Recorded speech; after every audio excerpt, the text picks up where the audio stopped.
बिस्मिल्लाहिर्रहमानिर्रहीम। अस्सलाम वालेकुम डियर स्टूडेंट्स, उम्मीद है आप लोग खैरियत से होंगे और अपने इम्तिहानों की तैयारी कर रहे होंगे। आज हम psychology class 12 chapter 5 individual differences का पार्ट 2 पढ़ेंगे, जिसमें हम इंटेलिजेंस और इंटेलिजेंस टेस्ट के बारे में पढ़ेंगे।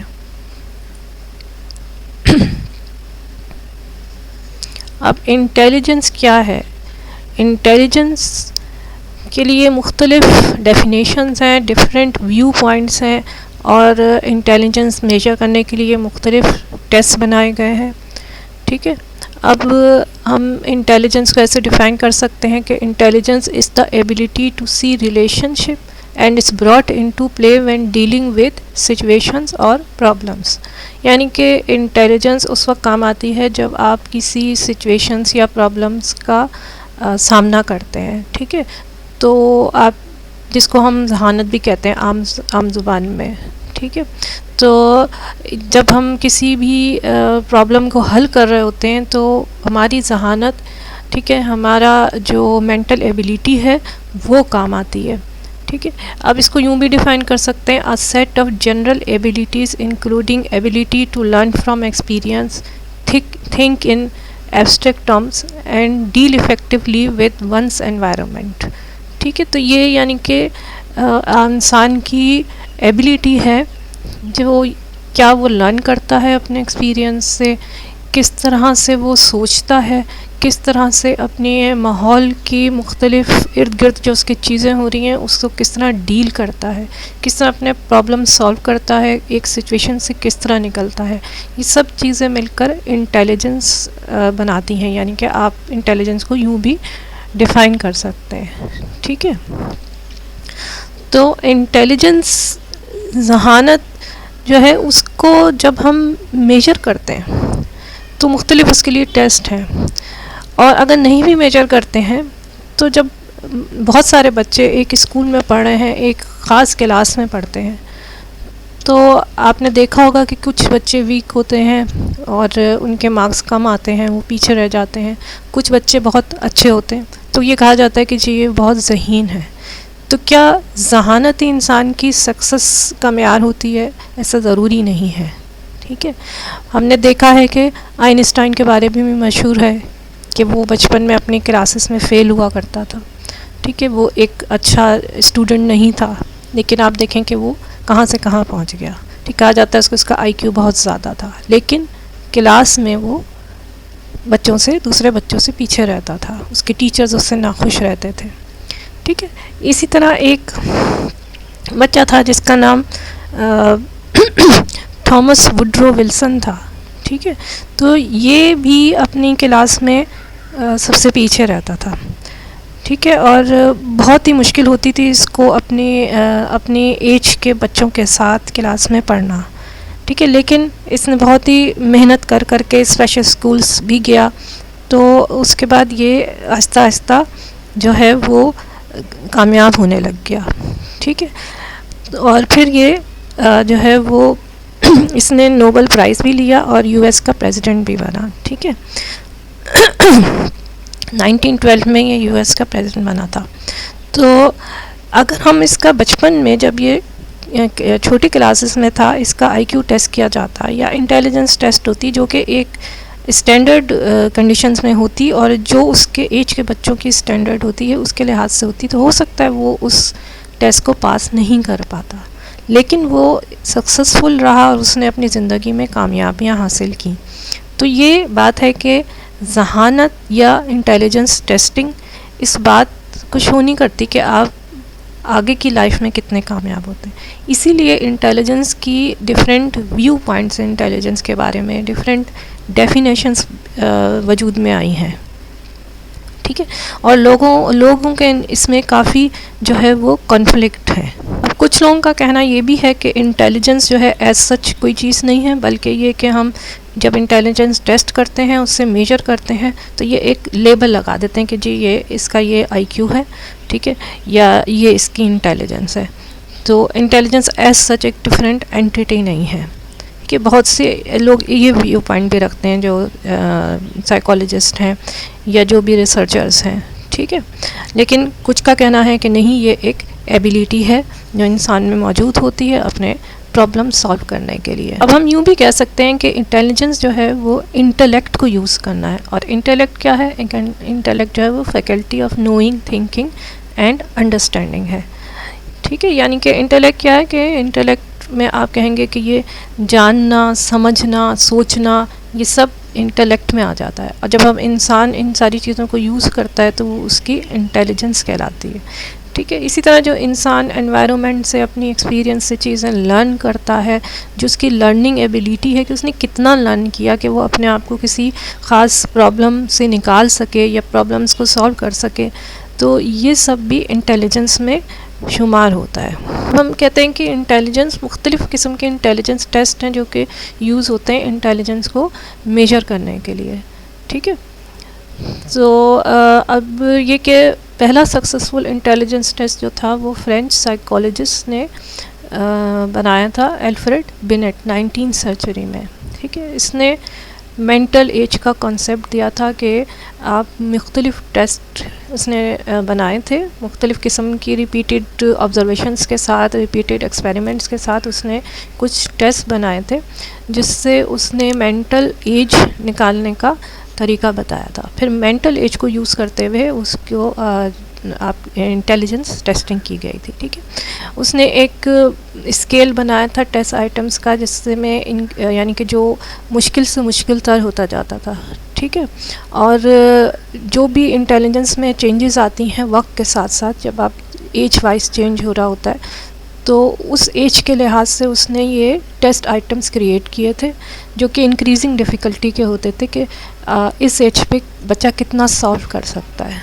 ठीक है, अब जितना ज़्यादा एक बच्चा जो है वो उस स्केल पे ज़्यादा पॉइंट स्कोरिंग करता था, ठीक है, अपने आइटम्स जो थे उसकी सही आंसर देता था, तो उसका उतना ही ज़्यादा मेंटल एज निकलता था। ठीक है, बिनेट के मरने के बाद इन टेस्ट को दोबारा से रिवाइज़ किया गया और मोर अप्रोप्रिएट किया गया डिफरेंट एजेस के लिए। ठीक है, रिवीजन जब हुआ तो उसका नाम रखा गया स्टैनफोर्ड बिनेट इंटेलिजेंस टेस्ट, क्योंकि ये स्टैनफोर्ड यूनिवर्सिटी वालों ने इसको रिवाइज़ किया था। और इसमें जो है वो फिर आहिस्ता आहिस्ता सिर्फ बच्चों के लिए ये स्टैंडर्डाइज था, फिर उसके बाद इसको थोड़े से ओल्डर एज ग्रुप के लिए भी लिया गया। पहले ये बिल्कुल छोटे बच्चों के लिए था, फिर उसको जो है वो स्कूल गोइंग चिल्ड्रन के लिए भी हो गया और एडल्ट्स के लिए भी लिया गया, लेकिन एडल्ट्स के लिए इसको बहुत ज़्यादा मेयारी नहीं समझा जाता है। ठीक है, जो टेस्ट बनाए गए थे उसमें ये था कि जो एक ख़ास सर्टेन एज पे उन प्रॉब्लम्स को सॉल्व कर सकता है जो कि उस एज के लिए meant to be for that age. ठीक है, जिस एज के वो प्रॉब्लम्स बनाए गए हैं, हर एज के लिए या हर एज ग्रुप के लिए एक प्रॉब्लम बना दी गई। जैसे 4 महीने का बच्चा ये कर सकता है, 1 साल का बच्चा ये कर सकता है, 1.5 साल का बच्चा ये कर सकता है। ठीक है, तो अगर उसको वो प्रॉब्लम वो सॉल्व कर रहा है सही तरीके से, वो काम वो कर रहा है, ठीक है, तो उसको कहा जाता है कि वो इस मेंटल एज का है। ठीक है, यानी कि उसकी क्रोनोलॉजिकल एज जो है वो एज है जो उसकी असली में बायोलॉजिकल एज है। ठीक है, जैसे एक 6 साल का बच्चा है, 6 साल का बच्चा, तो वो 6 साल के बच्चे वाले ही प्रॉब्लम सॉल्व कर रहा है। लेकिन अगर वो 6 साल के बच्चे वाले प्रॉब्लम सॉल्व नहीं करता बल्कि वो 2 साल के बच्चे की प्रॉब्लम सॉल्व कर रहा है, उससे ऊपर वाले नहीं कर रहा, तो फिर उसकी जो है वो जो मेंटल एज होगी वो 2 साल के बच्चे के बराबर होगी। ठीक है, उसको इंटेलिजेंस में उस एज ग्रुप में रखा जाएगा। अब इसको इसके अलावा इन टेस्ट को और भी स्टैंडर्डाइज़ किया गया कि आप किस कंट्री में रहते हैं, किस सोशल ग्रुप को बिलोंग करते हैं, क्योंकि सोशल एनवायरनमेंट बहुत ज़रूरी है उस इंटेलिजेंस के लिए। हर मुल्क की एनवायरनमेंट, हर मुल्क के रहने के तरीके, वहाँ के बच्चों का इंटेलिजेंस का मेयार डिफरेंट होता है दूसरे मुल्कों के लोगों से। इसी तरह सोशल ग्रुप्स भी डिफरेंट होते हैं। तो इन टेस्ट को स्टैंडर्डाइज़ किया गया कि जो है वो जिस सोशल ग्रुप में आप चेक कर रहे हैं उसके मुताबिक उनको बनाया गया। ठीक, इंटेलिजेंस क्वोशिएंट क्या है? इंटेलिजेंस क्वोशिएंट जो है वो ratio between mental as and chronological age है। ठीक है, यानी कि जब आप मेंटल एज को क्रोनोलॉजिकल एज से डिवाइड कर देते हैं, जो बच्चे की एक बायोलॉजिकल एज है, जैसे वो 6 साल का है, वो क्रोनोलॉजिकल एज कहलाएगा, ठीक है। और मेंटल एज वो कहलाएगी जो आपने मुख्तलिफ टेस्ट करके निकाला। तो जब आप इनको डिवाइड कर देते हैं तो आईक्यू निकलता है, ठीक है। अब आईक्यू ये बताता है कि एक इंडिविजुअल किस ग्रेड में होना चाहिए, ठीक है, किस ग्रेड का है, अभी निकल रहा है, और फिर ये भी बताता है कि इसको किस में होना चाहिए था। इसको थोड़ा सा मॉडिफाई किया गया ताकि इसको परसेंट में निकाला जाए, क्योंकि पॉइंट्स में आंसर आता है। तो मॉडिफाइड फॉर्म में हम कहते हैं कि ये IQ is equals to mental age multiply by 100 and divided by chronological age, ठीक है। यानी कि हमने इसको एक परसेंट की तरह निकाल लिया, ठीक है। अगर आप 10 ईयर ओल्ड चाइल्ड है जबकि उसकी मेंटल एज 12 है, तो फिर उसका IQ जो है वो 120 निकलेगा, ठीक है। यानी कि उसका IQ अपने एज से ज़्यादा है। इसी तरह अगर कोई 10 ईयर ओल्ड चाइल्ड है और उसका मेंटल एज 6 इयर्स का निकलता है, तो 6 को हम डिवाइड करेंगे, 10 से मल्टीप्लाई बाय 100 करेंगे तो इसका IQ 60 निकलेगा। अब अगर किसी की यानी कि IQ 60 निकल रहा है तो वो 100 से कम है, ठीक है। तो इसका मतलब है कि उसका IQ लोअर साइड पे जा रहा है, उसकी मेंटल एज उसकी क्रोनोलॉजिकल एज से मैच नहीं कर रही है, ठीक है। अब जो है वो IQ के लिहाज से बच्चों को क्लासिफाई किया जाता है। आपकी बुक चूँकि बहुत पुरानी है तो इसमें ये बताया गया है कि बेसिकली जो है वो 3 कैटेगरीज होती हैं, ठीक है, abnormal, normal and super normal. इन्होंने 100 को क्राइटेरिया बनाया है कि 100 जो है वो नॉर्मल के दौरान नॉर्मल में है, ठीक है, और 100 से ज़्यादा होगा तो ब्रिलियंट है, 100 से लो होगा तो वो डल में आ जाता है, ठीक है। और इस तरह के नाम भी दिए गए हैं जैसे gifted, genius, normal, slow learners, morons, imbeciles, idiots. Usually अब इस क्लासिफिकेशन को नहीं लिया जाता है, अब थोड़ी सी डिफरेंट हो गई है, ठीक है। इसमें जो है वो उसमें डल आ जाता है, एवरेज आ जाता है, अबव एवरेज आ जाता है, ठीक है, सुपीरियर, वेरी सुपीरियर, जीनियस, इस तरह से बताया जाता है, ठीक है। और जो है रिटार्डेशन जहाँ आप कहते हैं कि हो जाती है तो वो 70 से नीचे है, ठीक है। इसमें mild, moderate, severe, profound mental retardation. अब इडियट्स, इम्बेसाइल्स वगैरह नाम नहीं दिए जाते हैं, ठीक है। और इसी तरह जो आपकी 80 से ऊपर जाना शुरू होती है तो वो नॉर्मल के रेंज में आना शुरू हो जाता है, ठीक है। उसके बाद 120 से ऊपर जो है वो फिर अबव एवरेज हो जाता है, सही। तो चूँकि आपके बुक में यही क्लासिफिकेशन दी हुई है, ये टाइप्स दी हुई है, लेकिन ये आपके एग्ज़ाम पॉइंट ऑफ व्यू से इंपॉर्टेंट नहीं है। हो सकता है कि कोई एक आध इसमें से MCQ आ जाए, लेकिन ये एग्ज़ाम के लिहाज से ये क्लासिफिकेशन इम्पॉर्टेंट नहीं है, तो हम इसको इतना डिटेल में डिस्कस नहीं करते हैं, ठीक है। दूसरी बात ये कि ये भी देखा गया है कि IQ को कांस्टेंट रहना चाहिए। IQ अगर 4 ईयर ओल्ड पे किसी का 100 IQ है तो 12 ईयर्स ओल्ड पे भी 100 IQ होना चाहिए, क्योंकि जैसे जैसे क्रोनोलॉजिकल एज बढ़ेगी इसी तरह मेंटल एज भी बढ़नी चाहिए। यही जो है वो यूजुअली देखा गया है, यानी कि ज़्यादातर यही है कि IQ कांस्टेंट रहता है। अब हम आ जाते हैं टाइप्स ऑफ इंटेलिजेंस टेस्ट पे। तो 2 मेन टाइप्स हैं, verbal and performance, non verbal, ठीक है। वर्बल में फिर 2 आगे ग्रुप्स हैं, इंडिविजुअल एंड ग्रुप, ठीक है। परफॉर्मेंस नॉन वर्बल में individual testing and group testing है, ठीक है।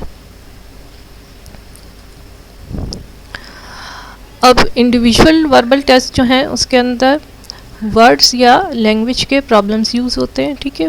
1 सब्जेक्ट एट अ टाइम इसमें यूज़ होता है, सारी बात है, ये इंडिविजुअल है, ठीक है, और वर्बल टेस्ट है, ठीक है। अब इसमें जो है साइनोनिम्स या एंटोनिम्स वगैरह पूछे जाएंगे, ठीक है। ओरली भी पूछे जा सकते हैं, राइटिंग में भी पूछे जा सकते हैं, ठीक है।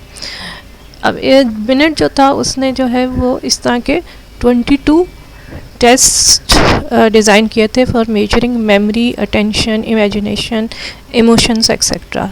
के बाद इसको जो है वो टर्मन ने, जो कि स्टैनफोर्ड यूनिवर्सिटी से बिलोंग करता था, उसने रिवाइज किया, ठीक है, जो कि अब बच्चों की इंटेलिजेंस के लिए स्टैंडर्ड तौर पे यूज़ होते हैं ये वर्बल टेस्ट, ठीक है।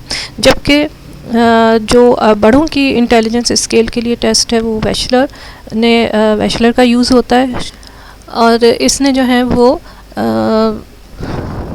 9 परफॉर्मेंसेस इसने इंक्लूड की थी, ठीक है। और ये दोनों टेस्ट जो हैं ये वैलिड हैं और रिलायबल हैं, तभी इसको स्टैंडर्ड के तौर पे यूज़ किया जाता है। अब ग्रुप वर्बल टेस्टिंग जो होती है उसमें जो है वो many subjects at a time इसको परफॉर्म कर सकते हैं, ठीक है। बहुत सारे लोगों पे एक ही वक्त में परफॉर्म किया जाता है। ऑब्जेक्टिव क्वेश्चन दिए जाते हैं जिनके शॉर्ट आंसर्स हों, ठीक है। और कोई चीज़ यानी कि आपसे सवालात पूछे जाएंगे जिनके छोटे छोटे से आंसर्स होंगे। तो या तो ओरली भी सब्जेक्ट से सवालात पूछे जा सकते हैं या फिर उनको क्वेश्चनियर्स डिस्ट्रीब्यूट कर दिए जाते हैं, ठीक है। जो है वो ओटिस ने 1914 में पहले दफ़ा इजाद किया था ड्यूरिंग वर्ल्ड वॉर 1 में, ठीक है। और ये यूनाइटेड स्टेट्स आर्मी के सिपाहियों पे किए गए थे, ठीक है। इसमें तकरीबन 212 प्रॉब्लम्स जो हैं मैथमेटिक्स, लॉजिक, कॉमन सेंस या वर्ड रिलेशनशिप वगैरह में यूज़ हो गए थे, ठीक है। लेकिन फिर जब वॉर एंड हो गई तो फिर इसको सिविलियंस में भी यूज़ किया जाने लगा, जो कि इसमें इनकी आईक्यू के लिए, ठीक है, ग्रुप वर्बल टेस्ट के तौर पे, ठीक है। फिर उसके बाद जो है वर्ल्ड वॉर 2 में भी सिमिलर टेस्ट डिवाइस किए गए, थोड़े से इससे बेहतर थे, ठीक है। और इनको कहते हैं आर्मी जनरल क्लासिफिकेशन टेस्ट। फिर 1938 में जो है वो थर्स्टोन टेस्ट आ गया, ठीक है। Thurstone test of primary mental abilities, उसके बाद इनको यूजुअली यूज़ किया जाने लग गया। फिर वर्बल टेस्ट के ड्रॉबैक्स क्या हैं, ठीक है। तो ये बहुत ज़्यादा डिपेंड करता है सब्जेक्ट की प्रायर नॉलेज के ऊपर कि उसके पहली नॉलेज क्या है, ठीक है। और इसमें ज़्यादा लैंग्वेज और ग्रामर का यूज़ किया गया है, ठीक है, यानी कि उन पे डिपेंड कर रहे हैं ये टेस्ट, ठीक है। तो बहुत ज़्यादा यानी कि अच्छे टेस्ट नहीं हैं ये, लेकिन ये कि बहरहाल इनको स्टैंडर्डाइज़ किया गया है और यूज़ किया जाता है, ठीक है। फिर हम आ जाते हैं परफॉर्मेंस टेस्ट पे। तो इंडिविजुअल परफॉर्मेंस टेस्ट क्या होता है, ठीक है। अब इसमें जो है मुख्तलिफ जो है एक्टिविटीज़ दी जाती हैं करने के लिए, ठीक है, कि वो इंसान किस तरह परफॉर्म करता है। जैसे एक छोटा बच्चा है तो उसको मुख्तलिफ, जैसे आप ब्लॉक्स दे दिए तो वो 2 ब्लॉक्स का टावर बना रहा है, वो 6 ब्लॉक्स का टावर बना रहा है, वो 8 ब्लॉक्स का टावर बना रहा है, या वो एक पूरा एक घर बना देता है उससे, या पूरा एक ब्रिज बना देता है उससे डिफरेंट ब्लॉक से। तो वो उसकी एज को असेस करता है, ठीक है। या फिर ये उसको मुख्तलिफ़ किस्म के, जिस तरह आप बॉल को किसी सुराख में डालना है या डिफरेंट शेप्स को उनकी शेप्स में फ़िट करना है, ठीक है। तो कौन से एज का बच्चा उसको कर सकता है, कौन से एज का बच्चा नहीं कर सकता है, उसके लिहाज से इस तरह के टेस्ट होते हैं, ठीक है। इसी तरह और भी होते हैं, जैसे पिक्टोरियल कंप्लीशन टेस्ट है कि आपने पिक्चर्स को कंप्लीट करना है, पजल्स करने हैं, ठीक है, या पैटर्न्स को बनाना है जिस तरह आपको कहा जाएगा। तो इसमें जो है वो इंसान की प्रीवियस नॉलेज इतना अफेक्ट नहीं करती, या उसकी ग्रामेटिकल नॉलेज इतनी अफेक्ट नहीं करती, ठीक है। इन लोगों पे भी किया जा सकता है जो कि बोल नहीं सकते, ठीक है, या जिनको वो लैंग्वेज नहीं पता जिसमें टेस्ट हो रहा है, या वो उनकी ग्रामर अच्छी नहीं है, ठीक है। तो ये वर्ड्स या लैंग्वेज को इनमें बैरियर नहीं है, ठीक है। और इसमें जो है वो ये है कि आप परफॉर्म कैसा कर रहे हैं चीज़ों को, ठीक है। इसमें आप पिक्चर कंप्लीशन टेस्ट भी हो सकता है, पैटर्न फॉर्मेशन टेस्ट भी हो सकता है कि आपको पैटर्न बनाने को दिया जाए या पजल सॉल्व करने के लिए दिया जाए। फिर उसके लिए एक टाइमर भी होता है कि कितनी देर में आपने ये परफॉर्म किया, और एक एज के जो लोग हैं वो कितनी देर में ये परफॉर्म करते हैं। जैसे 4 इयर्स ओल्ड जो है वो ये परफॉर्मेंस जो है वो कितनी देर में कर लेता है। जैसे अगर 4 इयर्स ओल्ड 4 मिनट में जो है वो ब्लॉक्स को फिट कर देता है ख़ास पैटर्न में, ठीक है, तो ये उसकी एज के लिए अप्रोप्रिएट होगा, ठीक है। अगर वो नहीं कर पा रहा है, देर ज़्यादा लगाता है, या कि जल्दी बहुत कर लेता है, जैसे इसको जो काम टास्क है 4 मिनट में करना चाहिए वो 1 मिनट में कर लेता है, तो सारी बात है कि उसका आईक्यू थोड़ा सा या मेंटल एज ज़्यादा है, ठीक है। ग्रुप परफॉर्मेंस टेस्ट है, ठीक है। अब जिस तरह एक वर्ल्ड वॉर 1 में एक जो था वो ग्रुप वर्बल टेस्ट बनाया गया था, इसी तरह ग्रुप परफॉर्मेंस टेस्ट भी बनाया गया था। तो जो वो वर्बल टेस्ट था उसको जो है वो अल्फ़ा टेस्ट कहते थे, ठीक है, जबकि जो है परफॉर्मेंस टेस्ट को बीटा टेस्ट का नाम दिया गया था, ठीक है। इसकी एडवांटेज ये थी कि ये बहुत सारे सब्जेक्ट्स को जो है वो हैंडल कर सकते थे आप इसके अंदर, ठीक है। अब इसका एक फॉर्म जो था वो ये था कि इंसान बनाना, जितना बेहतर इंसान आप बना सकते हैं, मैन ड्राइंग टेस्ट, ठीक है। और यानी कि एक बच्चा किस तरह का बना सकता है, बड़ा किस तरह का बना सकता है, एडल्ट्स कैसा बना सकते हैं, कितने एज पे आप एक पूरा इंसान बना सकते हैं उसकी पूरी यानी कि बारीकियों के साथ, ठीक है। तो ये उसका एक मेथड था, ठीक है। भी कोई लैंग्वेज या ग्रामर का यूज़ नहीं था, ठीक है। तो और ना ही कोई जो है वो प्रायर नॉलेज की ज़रूरत थी। तो ये टेस्ट इसलिए जो है वो परफॉर्मेंस टेस्ट जो है वो ज़्यादा बेहतर होते हैं वर्बल टेस्ट के ज़रिए, ठीक है। ये तो इनके नॉर्मल पर्सन्स के लिए यूज़ होते थे इंटेलिजेंस टेस्ट, लेकिन कुछ हैंडीकैप जो पर्सन्स होते हैं या डिफरेंटली एबल्ड जिनको कहा जाता है या डिसेबल्ड कहा जाता है, तो उनके लिए अलग से टेस्ट डिज़ाइन किए गए, जैसे ब्लाइंड हैं, डेफ हैं। कुछ लोगों ने स्टैनफोर्ड टेस्ट को ही जो है वो रिवाइज करके इन डिफरेंटली एबल्ड लोगों के लिए यूज़ किया गया है। वो आप एग्जाम्पल के तौर पर देख लें कि स्टैनफोर्ड बिनेट इंटेलिजेंस स्केल जो था, ये इसमें 6 to 8 ईयर ओल्ड्स के लिए क्या क्या टेस्ट डिज़ाइन किए गए थे। तो जैसे वर्बल रीजनिंग है तो उसमें वोकेबुलरी है, ठीक है, जिसमें बच्चा जो है वो अगर डिफ़ाइन कर सकता है वर्ड्स को, जैसे डॉलर है या एनवेलॉप है, बता सकता है कि डॉलर क्या होता है, एनवेलॉप क्या होता है, ठीक है। कॉम्प्रीहेंशन जो है उसमें कुछ क्वेश्चंस आंसर कर सकता है, where do people buy food, why do people comb their hair, ठीक है। इनके आसान से थोड़े क्वेश्चंस जो उस एज के लिए अप्रोप्रिएट हो, ठीक है। इसी तरह जो है वो किसी पिक्चर में से कोई फ़नी एस्पेक्ट बता सकता है, ठीक है। और वर्बल रिलेशंस बता सकता है, जैसे जो है वो 4 लफ्ज़ दिए गए हैं, उनमें से जो है वो चूँकि 3 जो है वो मैच हैं और एक जो है वो मैच नहीं है, ठीक है। या ये कि जो है वो अलाइक कौन से हैं, जैसे जो है वो वर्बल रिलेशंस ढूंढ सकता है कि जैसे सीक्वेंस में 4 आइटम्स हैं, उसमें से फर्स्ट 3 आइटम जो हैं वो किस तरह से एक दूसरे से मिलते हुए हैं और चौथे से कैसे डिफरेंट है, ठीक है। इसी तरह ये वर्बल रीजनिंग के क्वेश्चन से इस तरह क्वांटिटेटिव रीजनिंग कर सकता है, जैसे सिंपल अरिथमेटिक टेस्ट कर सकता है, जो है वो आप एक सीरीज़ उसको देते हैं तो बता सकता है कि अब कौन सा नंबर आना चाहिए, ठीक है। जैसे 20 है, 16 है, 12 है, 8 है, तो जैसे 4 आना चाहिए है। वो किसी किस्म की इक्वेशन बना सकता है, ठीक है। और जो है जैसे 2 + 3 = 5 कर सकता है। अगर आप उसको 2 और 3, 5 और प्लस नंबर देते हैं तो उसकी वो एक सिंपल सी इक्वेशन बना सकता है एक 6 to 8 ईयर ओल्ड चाइल्ड। लेकिन ये सोशल कंडीशन पर भी डिपेंड करता है ना, कि 6 से 8 साल का बच्चा जो है अमेरिका में रहता है तो वो क्या कर सकता है, ठीक है। पाकिस्तान में रहता है तो वो क्या कर सकता है, या और कोई जो है वो अंडर डेवलप कंट्री में रहता है तो वो क्या कर सकता है, ठीक है। तो सोशल ग्रुप्स के लिहाज से भी इस टेस्ट को देखना होता है, ठीक है। इसी तरह जो है वो एब्स्ट्रैक्ट या विजुअल रीजनिंग है कि किस तरह ब्लॉक से डिज़ाइन बना सकता है, ठीक है, या ज्योमेट्रिकल ड्राइंग कैसे बना सकता है, ठीक है। इसी तरह उसकी मेमोरी को चेक किया जाता है, को जो है जैसे एक तस्वीर दिखा दी गई कि उसके अंदर जो है वो एक स्टिक पे जो है वो डिफरेंट शेप बीट्स लगे हुए हैं, ठीक है। तो वो उसी सीक्वेंस को दोबारा जो है वो किसी तरह स्टिक पे इसी तरह से बीट्स लगा के दिखाया जो उसको तस्वीर दिखाई गई है, तो जैसे इसकी एक मेमोरी चेक की जाएगी, ठीक है। इसी तरह जो है वो बैचलर एडल्ट इंटेलिजेंस स्केल है, जिसमें जो है वो मुख्तलिफ टेस्ट हैं जो कि ज़्यादा अप्रोप्रिएट हैं एडल्ट्स के लिए।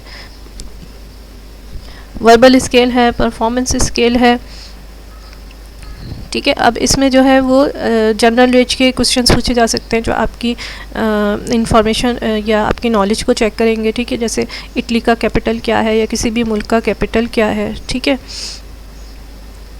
और ये कि जिस तरह से हमें पता हो कि ये पास एक्सपीरियंस है, जैसे मुख्तलिफ़ चीज़ें जैसे इन्होंने ये बताया हुआ है कि जिस तरह जो है वो ख़त के ऊपर टिकट क्यों लगाया जाता है इसको मेल करने से पहले, ठीक है। इसी तरह से ये भी पूछा जा सकता है जैसे कि एड्रेस क्यों लिखा जाता है, ठीक है, मेल करने से पहले, या इस तरह की चीज़ें, ठीक है। इसके अलावा जो है अरिथमेटिक रीजनिंग भी इसमें पूछा जा सकता है, ठीक है। और जो है वो ये भी रीज़न देना कि 2 ऑब्जेक्ट्स या 2 कॉन्सेप्ट एक दूसरे से अगर मिलते जुलते हैं तो उसकी एब्स्ट्रैक्ट थिंकिंग को देखना, जैसे रेसिपी और मैप कैसे मिलते जुलते हैं, ठीक है। तो डिफरेंट जो है वो उसकी नॉलेज को असेस किया जाता है। इसी तरह ये तो उसके वर्बल टेस्ट हो गए। इसी तरह से परफॉर्मेंस स्केल भी होते हैं, ठीक है। इसमें पिक्चर कंप्लीशन आपको दी जा सकती है कि पिक्चर जो है वो आपको इनकम्प्लीटली ड्रॉन पिक्चर दी जाएगी, ठीक है, और उसको आप कंप्लीट भी कर सकते हैं, डिस्कवर कर सकते हैं, उसको नेम दे सकते हैं, ठीक है। इसी तरह जो है वो ब्लॉक से जो है वो आपको एक पिक्चर दिखा दी जाए तो उसको आप जो है वो ब्लॉक से जो है उसको उसी तरह का डिज़ाइन करके दिखा दें, पैटर्न्स करके दिखा जाए, ठीक है। और जो है वो जैसे एक कॉमिक की स्ट्रिप दे दी जाए, मुख्तलिफ जैसे कॉमिक पिक्चर्स दे दी जाए और उनको अरेंज करके एक स्टोरी बनाने को किया जाए, तो और भी जो है वो मुख्तलिफ चीज़ें दी जा सकती हैं, पज़ल्स दिए जा सकते हैं, उसके पीसेस दिए जा सकते हैं, पज़ल्स के पज़ल कंप्लीट करें आप उसको, ये भी। और इससे पता चलता है कि क्या इंटेलिजेंस है। तो ये एक एग्जांपल है जो है वो इंटेलिजेंस टेस्ट की, कि स्टैनफोर्ड बिनेट का हमने देखा कि 6 to 8 ईयर्स वाले के लिए क्या था, इसी तरह से बैचलर एडल्ट इंटेलिजेंस स्केल देखा। तो इनसे जो है वो मेंटल एज निकाली जाती है, और फिर जो है वो क्रोनोलॉजिकल एज से डिवाइड करके और 100 से मल्टीप्लाई करके IQ निकाला जाता है। ठीक है, इसके साथ ही हमारा चैप्टर आज ख़त्म होता है। दुआ में याद रखिएगा। अल्लाह हाफ़िज़।